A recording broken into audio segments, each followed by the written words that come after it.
चर्चा के बाद हिंदी को राजभाषा के रूप में स्वीकार किया गया, तब से यह दिन हमारे लिए बहुत महत्वपूर्ण हो गया। हिंदी ही एक ऐसी भाषा है जो कश्मीर से कन्याकुमारी तक, संसद से सड़कों तक और साहित्य से सिनेमा तक संवाद का सबसे बड़ा पुल बनकर हमारे सामने आती है। हिंदी हमारी राजभाषा है, हमारी मातृभाषा है। हिंदी ही एक ऐसी भाषा है जिसने सोए हुए राष्ट्र को दास्ता की गहरी नींद से जगाया। हिंदी ही वह भाषा है जो ऐतिहासिक स्वतंत्रता संग्राम की साक्षी बनी, और हिंदी ही वह भाषा है जिसने भारतीयों को स्वतंत्रता का सही अर्थ समझा। हिंदी केवल भावों या विचारों को व्यक्त करने का माध्यम नहीं, अपितु हमारी संस्कृति, हमारी सभ्यता और हमारे संस्कार का ताना बाना भी है। हिंदी हमारे भीतर अपनेपन का बीजारोपण करती है। देखा जाए तो हिंदी भारतीय जनमानस में रक्त की तरह प्रवाहमान है, हमारे देश की आत्मा। लेकिन साथियों, किसी भी विषय के शुक्ल पक्ष को देखने के साथ साथ उसके कृष्ण पक्ष को भी देखना जरूरी है। ये सच है कि विदेशों में बसे भारतीयों की वजह से हमारी हिंदी भाषा अंतर्राष्ट्रीय भाषा का दर्जा प्राप्त कर चुकी है।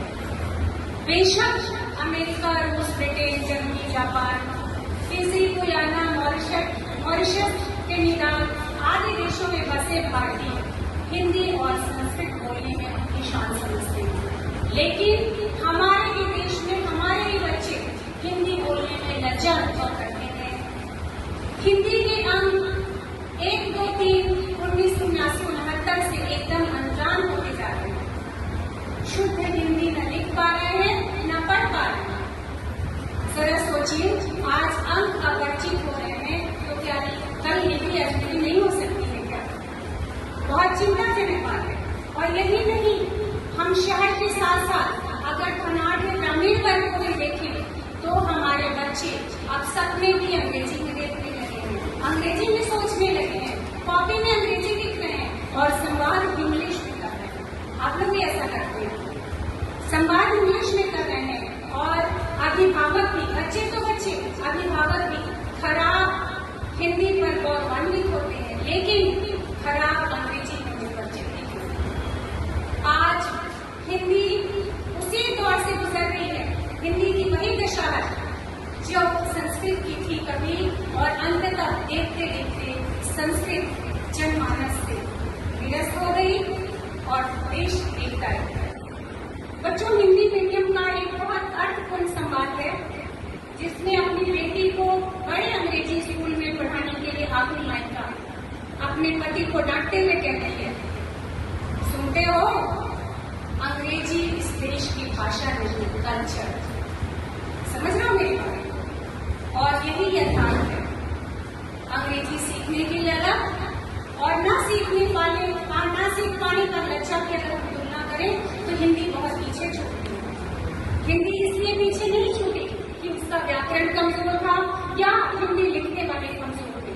हिंदी पीछे छूटी तो हमारी औपनिवेशिक मानसिकता के कारण, हमारी सरकारों के कारण, हमारे राजनीतिज्ञों के कारण। स्वतंत्र भारत में जो उम्मीद की गई थी कि हिंदी की को सुधारने के लिए प्रयास किया जाएगा, ऐसा कुछ नहीं किया।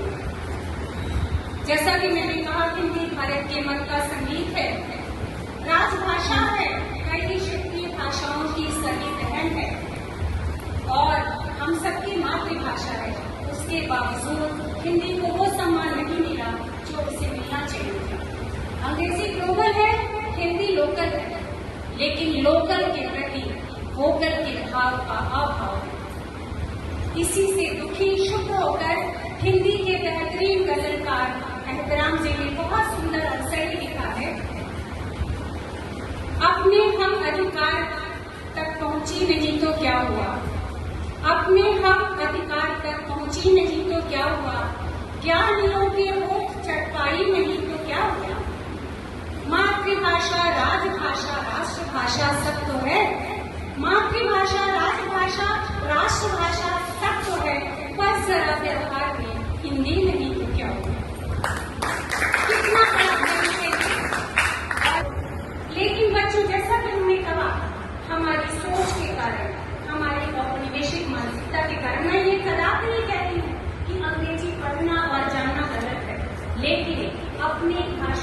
लेकर आपके हमारे मन में हीन भावना कभी नहीं होनी चाहिए। आप अंग्रेजी, फ्रेंच, रशियन, स्पेनिश चाहे जितनी भाषाएं सीखिए, लेकिन अपनी भाषा से प्रेम रखिए, उस पर गर्व करिए। इन सब के बावजूद भी हिंदी जिंदा हमारे दैनंदिन व्यवहार में प्रयोग हो रही है, आगे बढ़ रही है। हिंदी अखबार, हिंदी विज्ञापन, धारावाहिक, दूरदर्शन, आकाशवाणी, इन सब के कारण हिंदी दिनों दिन बढ़ रही है।